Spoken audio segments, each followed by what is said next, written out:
What is up on this Sunday evening? Talon, how are you doing? Doing amazing. How are you? Doing well, thank you. It's been a good weekend to say the least. Obviously, wearing my Bronco blue. Came away with a harrowing victory there. Lost about 5 to 10 years of my life. I guess I'm used to it being a Bronco fan these last few years. But first, let's talk about those Chiefs. I mean, I like to say I've been high on Mahomes, but at the same time, I've also brought up many times I was only a second year quarterback and everyone's just giving the Chiefs the division. But after these first 2 weeks, they are by far the best team in the division in these first 2 weeks. How do you feel about that resounding Yeah, victory? man, they looked super good. Mahomes obviously came out firing on all cylinders. I think he ended up with 6 touchdowns. Yeah, And he had four last week, broke an NFL record for most touchdowns through 2 weeks of the season, which with 10, broke your boy's record, man. yep, I think he had nine. yeah, But seven yeah, in they, one they look game. good. Oh, seven. He had seven. No, he had nine, but he had seven in one game, and then two Gotcha, against him. gotcha, So gotcha. Gotcha. But yeah, so and the fact that it wasn't the Tyreek Hill show proved that they are a very well-rounded offense. I mean, Hunt looked good. Kelsey obviously was the beast that everybody knows he is. Watkins kind of had a mini breakout game. hmm Um, the offensive line did a decent job of withstanding the Pittsburgh pass rush, but the defense, man, as good as the offense is, they're not going to put up 42 points every game. So yeah, defense needs to get better. that's definitely the Achilles heel right there. Mhm. Sticking with the offense first, though, I think what is most as a Chiefs fan for you and others out there, it's probably most exciting, and as a opponent, not just in the division, but just the NFL in general, what's most kind of scary is that you see Week One Tyreek Hill absolutely dominate, and basically, what Kelsey had one catch. I think Kareem Hunt had like 30 something yards rushing, and they won big. And then Mhm. today, Kelsey has two touchdowns. So he had 107 yards, I believe, but Tyreek still got his, still had a good amount. Sammy Watkins had like 98 yards receiving, and Kareem Hunt.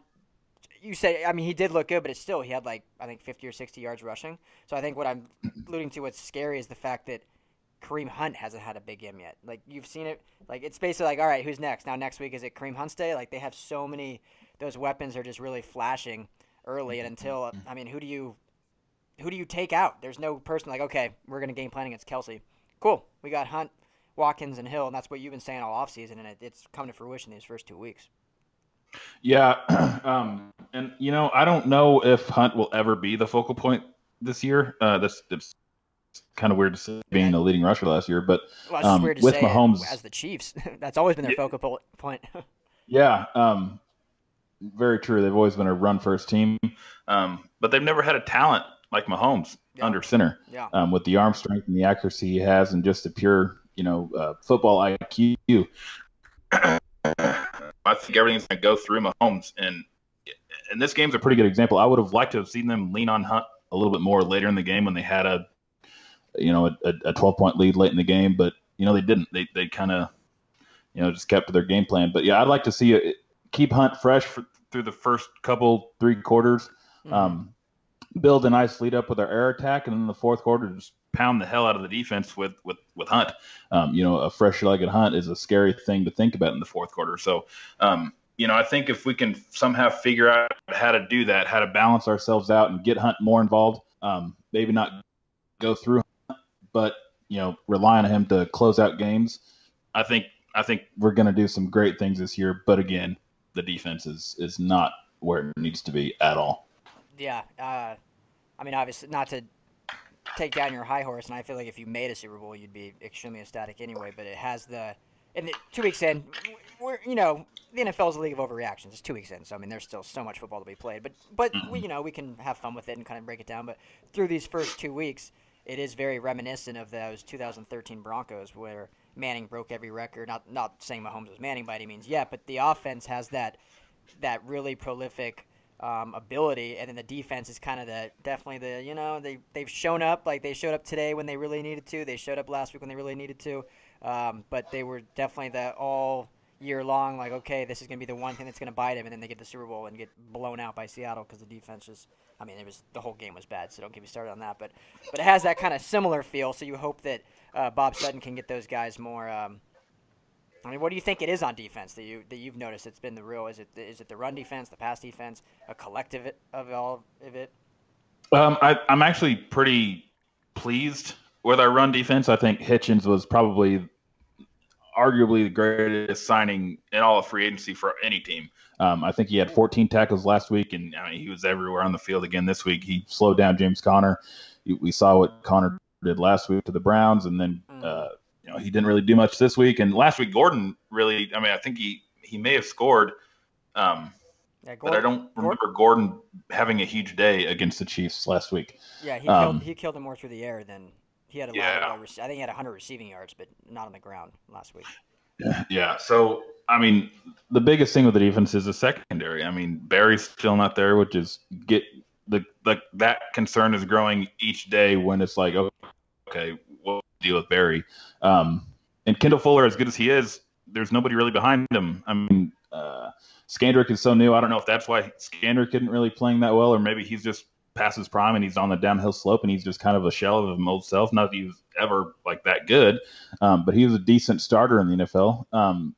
And then Ron Parker, kind of aging guy. I don't know, man. I think that secondary is gonna hurt us in the playoffs at some point. You know, when we face a Tom Brady or a Big Ben again. Mm-hmm.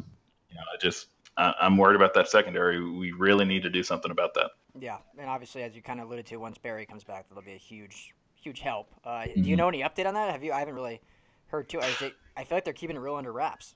Yeah, they are. It's like every week, it's kind of a, we'll see how he is kind of thing. And I think both times he was officially ruled out the day before the game. And they keep saying it's a sore heel. So, and yeah, he tore his Achilles last year, which makes you very nervous that it's something to do with that. Yeah. So I hope he comes back. I hope this isn't it for Barry. But at this point, I'm not really sure. If we ever see Barry on the field again in a Chiefs uniform, that's kind of where I'm at. Because if he's still battling a lingering Achilles after this long, man, I don't know. I'm not very optimistic about it, but we'll see. We'll see. I'd hate to have his career end this way, but we'll see. Yeah, I mean, the last thing I want to say about that, and then we'll move on, is the dude beat cancer. I think he can beat a sore heel. I think we'll see him back. Very true. We'll see him back. Yeah, very true. Dude beat cancer and was the comeback player of the year. So sore heel be damned. Well, I guess I can talk about my Broncos now. Yes, please do. I obviously a win's a win. I'm happy. Saw some good things. Saw some bad things. At this point, I think there's still a lot of question marks, and I don't think they can even contend with the Chiefs at this point. I think they can still be a very good team in terms of grinding out games and winning. They can be that kind of team that maybe sneaks in, like I said, week 2, so take this all with a grain of salt, but sneaks into the playoffs as a wild card and then can just surprise people by grinding it out. They're not gonna blow teams out, I don't think. That's just not the formula that they're gonna play with. My biggest concerns, honestly, Keenum had another pick today. Obviously, you don't love to see that, but I'm not super concerned about it. I think he'll get that dialed in at least a little better. Obviously, that pick came early in the first half, and then he was much better in the second half, which is what you want to see. You want to see that improvement. But what concerns me is the secondary right now of the defense. They played. Did you watch the game at all? I did. I caught some clips of it. So the game plan, and everyone kind of knew this going into it. The game plan for Oakland was going to be, short, quick passes, get the ball out of Carr's hand. When you have a pass rush like the Broncos have, what's the only way you're going to defeat that is 1 to 2 second max in the pocket getting the ball. So they're running quick slants, quick out routes, quick dump offs, and then every now and then running like a flutter, a seam, like a tight end across the middle. But it's usually very, very quick passes. And the whole time, Broncos defenders are playing 10 yards off. So there was no bump and run. There was no man. They were playing zone, soft, just giving them basically 7 yards a click every time. So I don't know if that was a scheme worry. They were worried about Bryant being back and Cook blowing open the game, so they were just playing it soft. I don't know, but that was definitely frustrating watching that. Just seeing that, obviously, losing Talib was a blow, but you still have Roby and Chris Harris are a good corners, so I don't know why they're playing zone like that. So that was the kind of concerning, frustrating thing that I saw the most out of the defense today. Yeah. The defense was kind of slated to be what you hang your hat on this year, which is always kind of what the Denver Broncos had done. But yeah, the secondary did struggle today against Carr and company, who didn't look very good last week against a really good Rams defense. Yeah. So I mean, I see where you're coming from for Yeah, sure. and I mean, granted, they only gave up 19 points. So it's not it's not like they True. gave up. I mean, I'm not saying this as an insult, anyways, but we're talking how great the Chiefs are. But they gave up 37. Broncos gave up 19. So I mean, the defense, it wasn't like it was a terrible showing. It's just concerning things that I don't think Oakland's offense is going to be that explosive this year. And so the fact they were able to move the ball up and down like they did, luckily the Broncos didn't break. They gave up in that first half 12 points total on two very long drives. They gave up only 2 field goals, so that's what you like to see them finish with. But definitely like to see a little more press, a little more man coverage. I mean, obviously, you know how defenses work everywhere. I mean, anyone that knows football is it's complementary football. So you need your secondary to help your front seven get a pass rush, and in turn, that front seven pass rush is going to help your secondary in the long run. So, but you can't be giving up a pass in 1.7 seconds and expect Von Miller and Chubb to really have an impact. So hopefully we'll see a little more, a little more man coverage. But overall, extremely pleased. I think probably one of the most exciting things in Bronco country is undrafted rookie running back Philip Lindsay. That's so funny because I was literally going to ask you, how excited are you about Lindsay? He's been a revelation. I mean, he was. It's been kind of overplayed. So I don't want to build up his background too much. But Colorado kid, he was a Broncos futures camp. Went to North High School, I believe, in Denver. Went to University of Colorado Boulder. I was honestly surprised he didn't get drafted anyway. It would have been a late round pick, but I was very surprised he didn't get drafted just for the production he had in college. I think his last 2 years he had 1,200 and 1,400 yards rushing respectively. Obviously, he can catch the ball at the backfield, so obviously his size was in play there. But you see the speed and the agility and the moves he has, and he's like Sproles, but just a little bigger. So he's not a what a player like Sproles what hurts him is he's a liability blocking. I mean, obviously, just with his size, he's not going to give you much there. Whereas Lindsey can actually stand next to the quarterback and make blocks that he needs to. So I mean, he has that in his game. He plays special teams. It's just he is definitely the fan favorite already. 2 games in. He's looked great. First undrafted free agent, I think, ever to have 100 total yards in his first 2 games as a rookie. So, yeah, a lot of fun. He's been a good piece of the offense, and obviously I'm excited about it. Yeah, yeah. Not to give him too many props, but yeah, the guy he's not just like a weapon. Like he's not just like a special weapon. Like he looks like a true running back. Like he looks like he could be capable of toting the rock, 15, 20 times, maybe even 25 times a game. Yeah. He looks like a true running back, which is pretty impressive to me. Yeah, he's not a gadget player, which is right. Which is very exciting. And having him and Royce Freeman is such a perfect 1-2 punch because it's like that thunder and lightning. Royce is your one step breakdown field, whereas Philip can kind of give you the more agility and stuff. But so good win. I was happy about it. Obviously, you'll take any win you can in the NFL.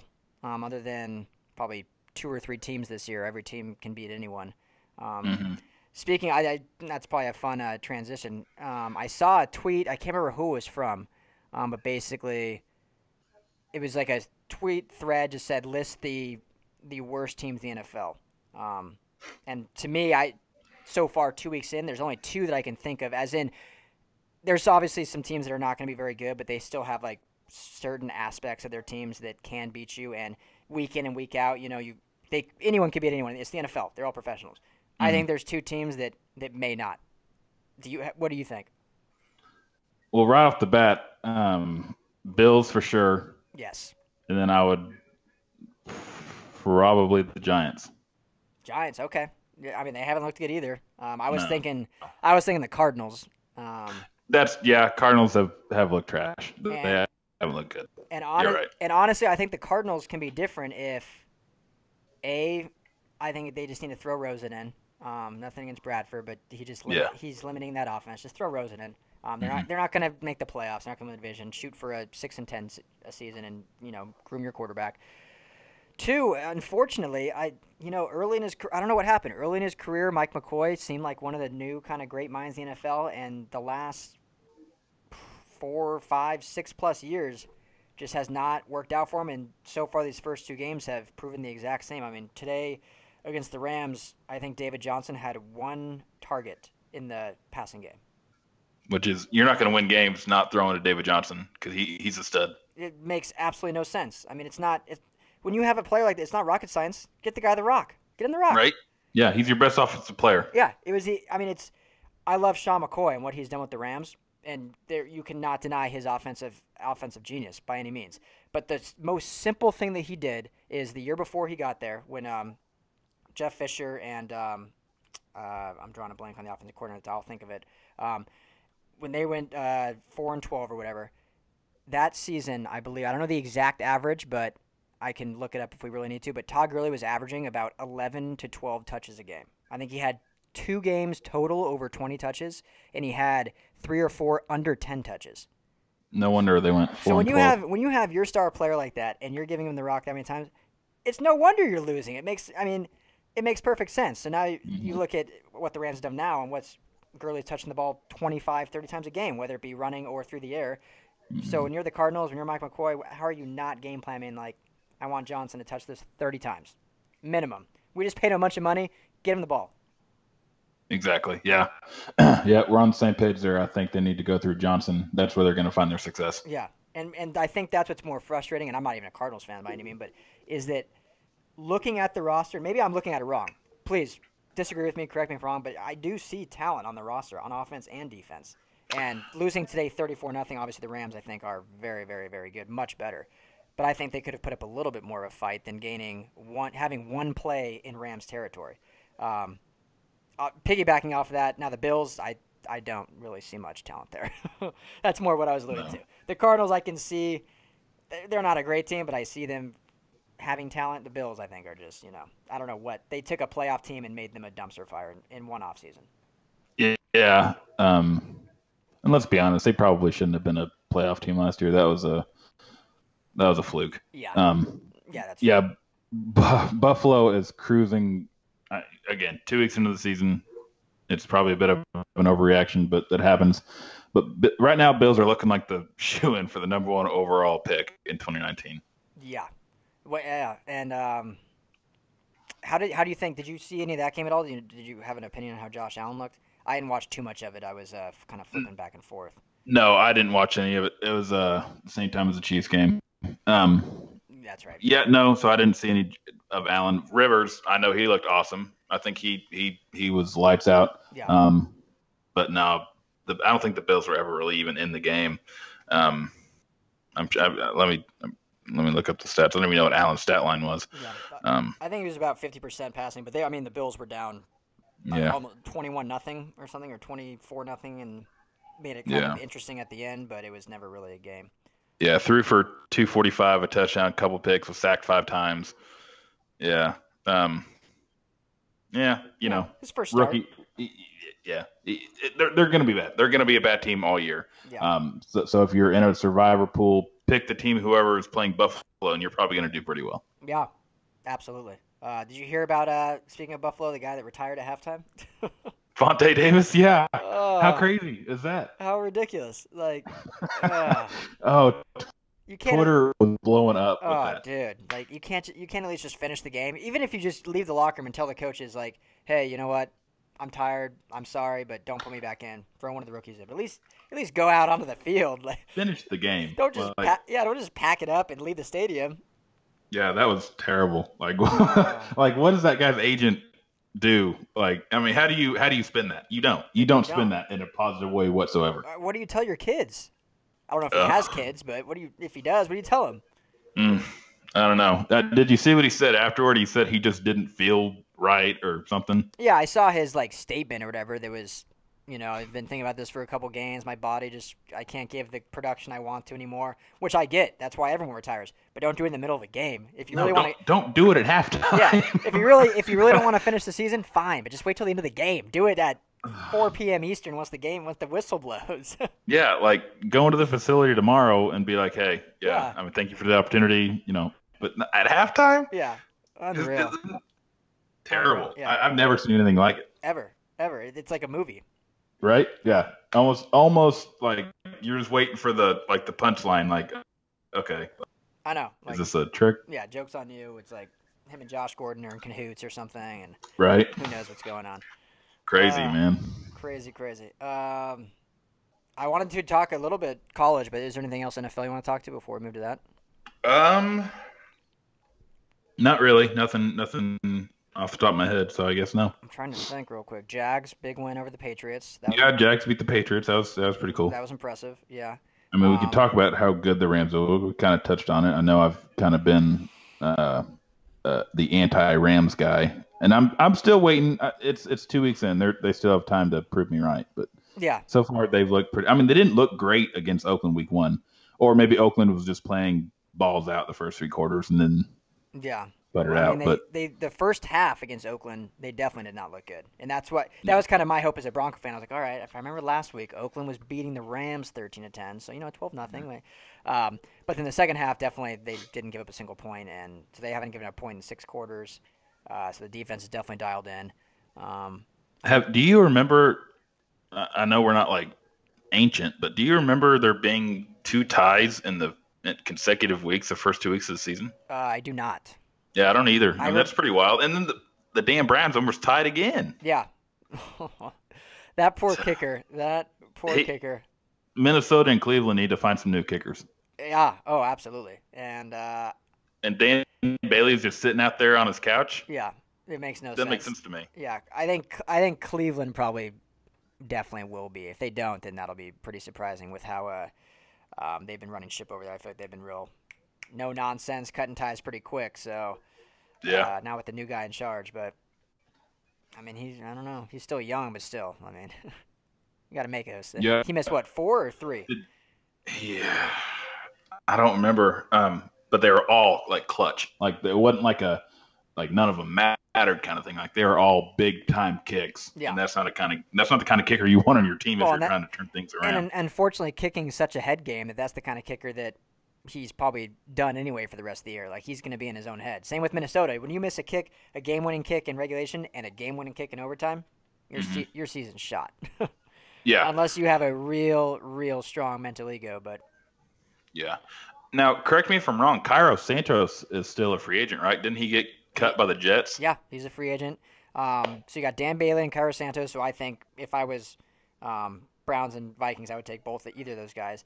Also, a free agent that I was kind of surprised. I don't know if he had I didn't even know Mike Nugent was kicking for Oakland until I was watching the game today. I didn't realize that they didn't re-sign or cut I always say his name wrong, but Giorgio Tavecchio, who they had last year. Oh, Who, yeah. He's I pretty mean, reliable, if I he- remember right. Yeah, I mean, he only has 1 year to show for it, but last year I thought he was good. So Yeah. I don't know if he just Yeah, got I mean, beat. I'm assuming he just got beat out in camp, but that's another name that keep an eye on because he definitely had a solid year last year.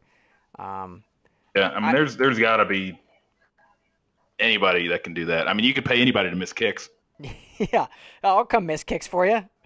right? Yeah. And I you could have been the kicker for the Browns, and they would have the same outcome. So They're probably paying.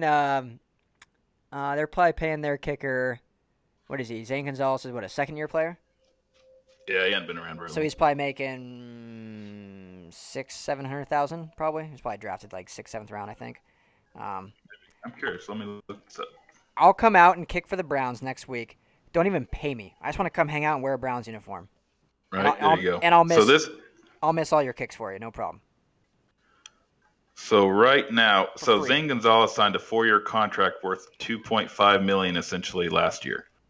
2.5 million total. So that's like Total. six a year. So or yeah, pretty much. Yeah, on average, it averages out to be about 600,000 a year. Gotcha. Okay. Well, hey, I'll come do it for free. Right? Yeah, just give me 50,000. I'll do it. Yeah, Dorsey, give me a call. All right, I'm here. Don will come miss kicks for you. Oh Lord. But yeah, so we'll see. I mean, Dan Bailey's got to be in a job this week, I would assume.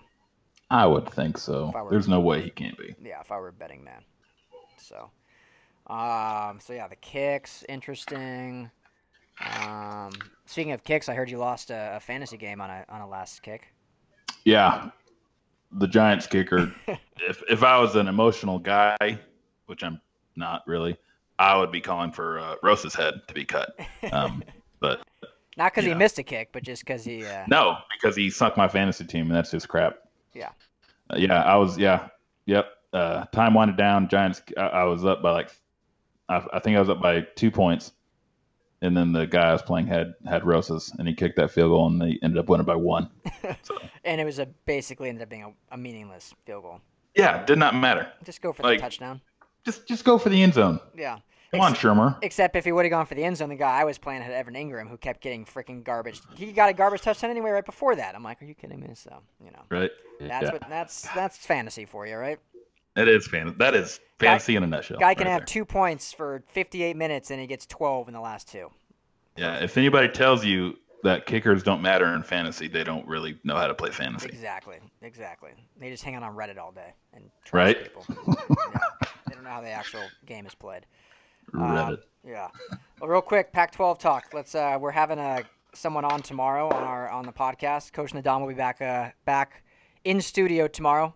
We'll be in 51 Yard Line Studios, having a fun guest on, Cameron Bynum from Cal, D-back up there. Cal's off to a great start, 3-0. So we'll be kind of talking Cal football a little bit. You got Colorado in the Pac-12 South winning at 3-0. Oregon is 3-0 back in the north. Washington, big win over Utah, 2-1. ASU, disappointing loss to San Diego State. Finally, they cracked the top 25. Not that those rankings mean anything, but they fell to San Diego State. Any big things jump out at you for Pac-12, and then we can get into more broad scope after that. Yeah, I mean, Cal, obviously that's a big one. I don't know if they were really expected to do a lot this year, but they're off to a really good start. They beat a BYU team who just took down the sixth-ranked Wisconsin Badgers, so that is looking like a really good win early in the season for Cal. Yeah, Pac-12 football, man, they're impressive. I mean, Oregon looks good, Stanford looks solid. Washington, obviously, they have a very nice roster. But, yeah, I'm excited for the Pac-12 season and see once they get into conference who really comes out on top. Yeah, we'll get hated, too, if we don't mention Washington State. They've looked real good as well. This is true. Yeah, Washington State have gotten off to a good start, too. Undefeated as well, right? I believe so, yeah. And looked good in the process. Their defenses looked a lot better. Mike Leach-led team's obviously going to have a good offense. So they're not worried about that up there. But sure.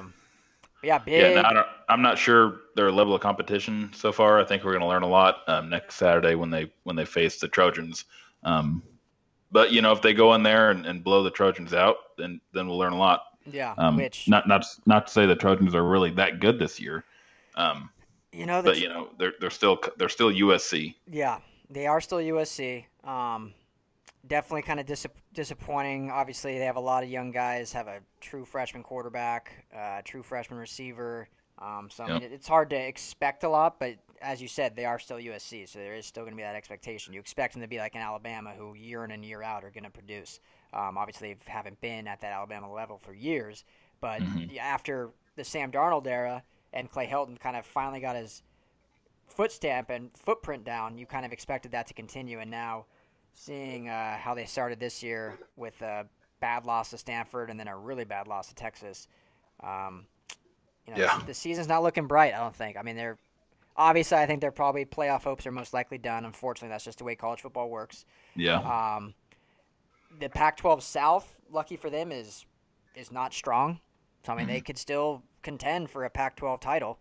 You never know. If Colorado drops two games and they can beat them in the into the season there and then make it into the Pac-12 championship game, you never know. But, I mean, I think they're going to have to win out to kind of have any success or to consider any success out of this season. Yeah, I mean, at this point, it definitely looks like the champion is going to come out of the North. What do they have? 3 or 4 undefeated teams, and the South definitely looks like the weird conference. So whoever, unless Colorado just runs the table in the South, they've looked good, and you still have Utah, who's 2-1. I mean, they obviously lost to a good Oregon team, so Utah can still make some noise. Washington, excuse me, yeah, Washington. But. Yeah, I mean USC is probably gonna have to run the table, most likely to do anything the rest of the year. But Yeah. UCLA, obviously, I think Chip Kelly Eeh. he has a decently long leash coming in there, and he's gonna have to revamp. Clearly, really revamp because they just got trounced by Fresno State. Yeah. How long do you think his leash is? 2 years, 3 years? Yeah, I think they give him at least 3. Get his guys in there. At least Obviously, they he got. has a very, really specific type of player he looks for. Um, but then again, maybe the Kelly magic has run out. When he was in Oregon, yeah, it was kind of the new hip thing to run that sort of offense. But you look around the league now in college football, and a lot of people are doing what he did in Oregon. So it's really not, people know how to defend it now. So only time will tell. I think he's definitely more college coach than anything. And I'd like to see him take UCLA to the next level. And if he gets his guys in there, he's got a decent quarterback in Dorian Thompson. I think he'll once he he's only a true freshman coming out of Bishop Gorman in Nevada. Yeah. I think the future is going to be brighter than it is right now. It looks really bleak. But yeah, I think to answer your question in a really long way. I think they give him at least 3 years, and in that 4th year, if they're not competing for the Pac-12 South, I think they might look in other directions. I mean, how long did they give? Oh my God, I can't even think of his name. The coach that was fired, Jim Mora. Mora, thank you. And they gave him. He was there for quite a while. It's not like he was, destroying teams. Yeah, 6 years or so, and he had a couple good ones, and then the last 3 were all kind of basically Rosen came in, had a good year, and then kind of got hurt every year after that, and they just couldn't capitalize on having Josh Rosen. But yeah. I mean, to your point, I think it's a dark year for Southern California football this year. Talking about UCLA and USC, but I think the future's bright when you have someone like UCLA quarterback and someone like USC quarterback JT Daniel, both true freshmen. I think the future definitely is looking up. I think people are just gonna have to kind of chalk this year up as a drink a lot during the tailgate and have a good time, and we'll watch football later. Yeah, it's definitely going to take a lot of patience for UCLA fans and USC fans. Yeah. But just because I do think both are going to be good in the next couple of years. Both quarterbacks are very talented guys. Yeah. I mean, speaking of tailgating, Cooking with the Coach is going to be coming to a tailgate near you here soon. This is true. Yeah, I think we still need to work out the logistics. We'll be either at a UCLA or USC tailgate here this season doing a little tail cooking with the coach. It's going to be fun, man. Yeah, we're going to be among the crowds and having guest spots on with random fans and talking about the game and the thing that brings us all together, the tailgating food. Yeah, just hanging out with the peasants, eating food. I love Can't it. wait. Yeah, I'm super excited. I think it's going to be fun. I mean, it's just I do too. It's something about even if no one knows who you are, if you have a camera and a microphone, people just kind of migrate. They're like, of course. Oh, what's this? Yeah. Like, what's this news station? Right? We don't care. Yeah. We could be making it up. But, it's going to be a good time out there with the grill. Throw in a little cornhole, of course. I mean, let's try to go to one of each if we can make that happen. That'd be great. At the Rose Bowls, obviously, I live right down the road from that. And get over to the Collie for an SC game. So we'll make that happen. Yeah, we will. It's going to be a good time. Definitely. Obviously, you mentioned Wisconsin going down. Any other big takeaways from I thought the LSU Auburn game was a good game. That was a good game. Yeah. Obviously LSU coming out. Every time I see, and this is nothing against Clay Helton, I think he is a good coach. But every time I see Ed Ogeron at LSU, I'm like, how in the hell did SC let him walk away? How did they not lock up Edo, Coach O, and keep him in Southern California? I mean, he's a great coach. I think he's got a great persona, and I mean, he's really made LSU a good program again. Yeah, he has, and I like him. I think he's a good coach. I call him the Ogre. The Ogre, yeah. Oh my. But anyway, yeah, I'm not sure how SC let him go. Since Pete Carroll left, they've kind of not really known what to do. It just seems like they don't know what direction they want to take. Exactly. And I know a few SC fans who aren't that high on Helton, and they're not too thrilled with him. So who knows? There may be a coaching change in SC's future if this doesn't turn out to be. If they go under 500, I wouldn't be surprised one bit if Helton's fired. I wouldn't be surprised. I don't think he should yet. He had I mean, just you look at the two quarterbacks he's brought in. But at the same time, I mean, you can't keep saying that because it's SC. They're going to get the best Southern California quarterback every single year, no matter who they coach. So, Hmm. yeah, you talked me into it. I could see them, yeah, definitely shaking things. Is this his third year or fourth? I think this fourth or fifth year. This is his third. Let's see, 16. This is third year as head coach, but he's been there. I think, geez, even when Carroll may have been there Is this really only his third year? as a head coach. Yes. Okay, so he Yeah. okay, so Yeah. Darnold was a didn't play his freshman year, and then he started his first year. He had Darnold as his starting quarterback, and I they won the Rose Bowl. I believe so. You could, yeah. If at most he had 1 year before that, so this is either his third or fourth year. We'll go with that. Okay. Yeah. Yeah. Boy, now that I said it, I'm not really sure. Now I'm second guessing myself. Something around that. Something around that. He hadn't been there very long, but he hadn't been there like it's in his first year. But yeah. I mean, I'm going to stick by it. If they go under 500, even with the freshman quarterback and the freshman receiver and all the young guys, if they go under 500, I think this might be it for Helton. Okay. All right, you heard it here first. The coach has stamped it. So That's right. yeah. But yeah, anything else around college football you wanted to mention? The SEC looks like conference yet again. Yeah. Georgia and Alabama at least. I mean, at least they have the best two teams Yeah. in Georgia. Alabama. Clemson looks good. They'll win the ACC, I think. Florida State, God, what's going on there? Um, Yeah, it's going to be between Clemson and Virginia Tech. I think Florida State is. Jeez, Yeah, it's going to be. they've looked really bad. It's a culture change. I mean, I think Willie Taggart's a good coach, but it's going to take. I mean, you wouldn't think it would be as bad as it is because he's still playing with. It wasn't like they were bad with Jimbo Fisher. He's taken over a good program, Mm-hmm. but yeah, it has not looked good.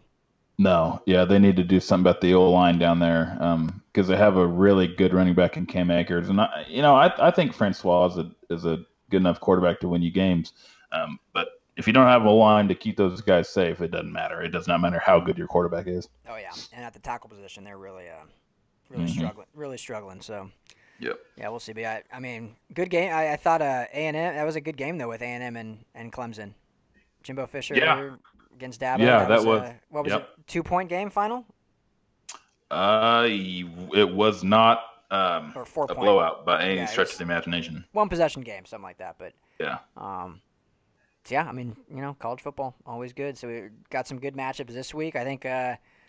What's the matchup you're most looking forward to off the top of your head? I don't even know if you've looked at the roster. I'm going to be honest. I don't even know who's playing who next week. I know it's conference schedules are coming out, so it's mostly conference foes. But to be honest with you, I'm not really sure. I think Wisconsin plays Iowa, which could be an interesting game. Mm-hmm. Not as interesting since Wisconsin has lost to BYU. And then the game I'm most looking forward to, not just because we cover the Pac-12, but I believe Oregon and Washington play next week. No. Excuse me. Oregon and Stanford. Okay, yeah, that could be an interesting game. I can kind of see Oregon running away with it late, but yeah, we could have some good quarters of football. I have it pulled up now. A&M plays Alabama. That could be interesting. That could be. Okay. Seeing if there's anything really else that jumps off the page. Not really. Arizona State and Washington. I mean, that Washington might be on upset alert. Yeah. Oh, yeah. Arizona's going to be obviously pissed off after losing to San Diego State, so that's going to be they'll be playing with passion there. Yep. Iowa State, TCU. Iowa State took Oklahoma to the limits last week. I could see them Iowa State, taking down TCU. Speaking of TCU, I was disappointed with them because of how good they looked against Ohio State for the first half or so, and then just couldn't keep up there in the end. I think the final they lost by almost 20, but it was a one possession game there I think they were even winning for a lot of that game. Yeah, they were, and I'm wrong. Iowa State plays TCU in 2 weeks. That's not coming up. Okay. But something to look forward to for sure. But yeah, Iowa State. I remember they took down Oklahoma and Baker Mayfield last year, right? Didn't they go into their house and take them down and almost cost them the playoff? You might be right on that. I feel like they may have also taken down Ohio State 2 years ago, I believe. I don't, something like that. Possibly, But yeah. Iowa Iowa State State, loves playing spoiler for sure. That's what we're they getting at. do. Yeah, they've turned that program around. I think their head coach, I can't think of his name right now, but he comes from a he's done the old school coaching route Mm-hmm. where he came from a really small school and just kind of worked his way up from Division 3. I think he maybe even been in Division 2 for a while, and then now he's at Iowa State. And I think he's just a tremendous coach. He knows how to get the most out of his players. His players obviously love playing for him. Yeah. So I think Iowa State has a really good head coach, and he might, unfortunately, will probably leave for a really big program here in the next couple of years. Yeah, I agree. He's one of those coaches that's good for college football. That He is. no one knows his name. We can't even say it right now, but he's a good coach for college football. Good for the program. Good for the state of Iowa. Good for those kids, and I'm sure he'll be rewarded very soon if he wants to. Maybe he wants to stay, but when those This millions of dollars start floating around, it's hard to say no. Yeah, this is true. So his name is Matt Campbell. Yeah, Matt Campbell. There. Thank you. And I don't know why I thought he was at a really small school. He came from Toledo and he was at Bowling Green for a little bit. But he was the head coach at Toledo for about 4 or 5 years now. He's at Iowa State, and I'm just going to piggyback off of what I said earlier. Just dig myself a bigger hole. Matt Campbell will be the next USC head coach. Wow. Okay. I'm calling it right now. Any connection, or just because you like him as a head coach? Just because I like him, I don't think he has any sort of connection to SC whatsoever. But he's the kind of coach that SC would need to really turn that thing around if it comes to that. Well, hey, we'll call up Lynn Swan, the AD over at SC, and we'll give him Campbell's number and be like, "This is the guy you want." Let's do it. I mean, he's you're gonna win one upset game a year, guaranteed. Yep. Oh, for sure. Not that SC should ever be an underdog, but hey. Yeah, the guy was the MAC Coach of the Year in 2015, and then he was the Big 12 Coach of the Year last year. There you go. It's a good resume. So he's a well-respected coach so far. Good resume. Well, okay. Yep. Last thing to bring up, and then we'll sign off for tonight and start prepping for tomorrow. Cool. Talk about your Jayhawks. Yeah, man. Woo! Crazy. Dropping 55 points on a Power 5 school. Did Mahomes dress for the Jayhawks too, or did he go down to Lawrence? I think he did. I think he was in disguise. But man, no, I am so thrilled that we are actually 2-1 right now. We may not win another game. We may go 0-for in the Big 12. Hey, but you're over 500 right now, so that's we're over 500. We are 2-1. It's playoffs or bust right now for the Jayhawks. There you go. Big 12 coming hot. I love it. No, that was awesome. Hey, that was a good time. They're tied with like TCU in the Big 12. I mean, they're right there. They are, man. Hey, they have as good of a chance as anybody right now. Yeah. Hey, can we give Mahomes a nickname? I feel like we're going to talk about him a lot. I want him like Patty Mo or something. Like I want to give him like a cool nickname. Mm-hmm. Yeah, we'll have to think about that one. Because he deserves a nickname with some thought behind it. Yeah, a worthy nickname. Sure. I'm going to call him Patty Mo for now, but we'll think of a better one if you don't like that. Patty Mo is the interim nick. The interim nickname. The interim nickname. So, all right, brother. Hey, well, I'm glad we just wanted to catch up with you a little bit, talk a little football. I was home alone. My wife had to work, so I was literally just sitting at the apartment all day, just with my face glued to the TV. So, needed to. There's nothing else to do on Sundays. No, but it was good to speak to another human being for a little bit. So. Oh, of course. I'm glad I was able to help you out. Yeah, I'm sure my neighbors don't like me. I was a lot of yelling and hooting and hollering during that Bronco game, and I'm in a small apartment complex, so sure they don't love me, but I need to talk to someone about it. So yeah, but just talk through it. Talk through your feelings. That's right. I get it. So, but hey, we can both go to bed happy tonight. Both teams with the victory. You had Jayhawks win, you had Chiefs win. I had Broncos win, the Rockies won, and the Dodgers lost. So it was a very good day for me.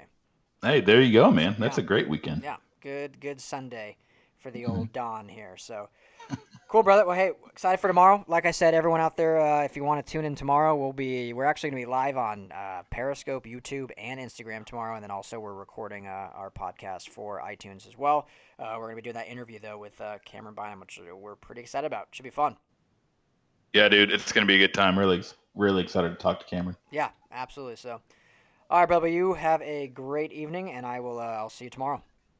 All right, man. We'll see you tomorrow.